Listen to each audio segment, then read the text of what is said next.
सत्य समाचार मराठी न्यूज चॅनलला लाईक करा, शेअर करा आणि बेल आयकॉन दाबून ऑल सिलेक्ट करा. नमस्कार, सत्य समाचार मराठी न्यूज मध्ये आपले स्वागत आहे. मी असलम रंगरे. चला पाहूया आजच्या विशेष घडामोडी. तिरंगा रॅलीसाठी नाशिकहून हजारोच्या संख्येने मुस्लिम बांधव इगतपुरी येथून इम्तियाज जलील यांच्यासह ताफ्यात सामील होऊन मुंबईच्या दिशेने निघाले.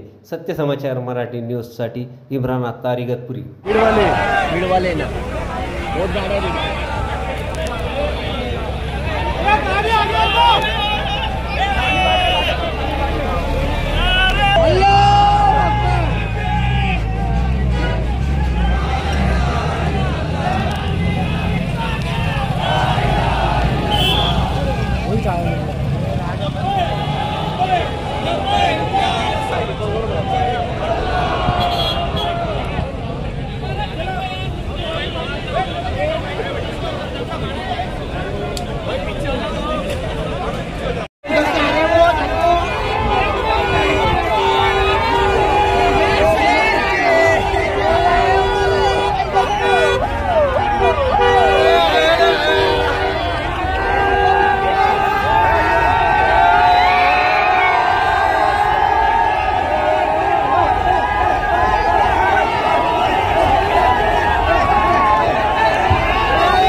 सत्य समाचार मराठी न्यूजला लाईक करा, सबस्क्राईब करा आणि बेल आयकॉन दाबून ऑल सिलेक्ट करा.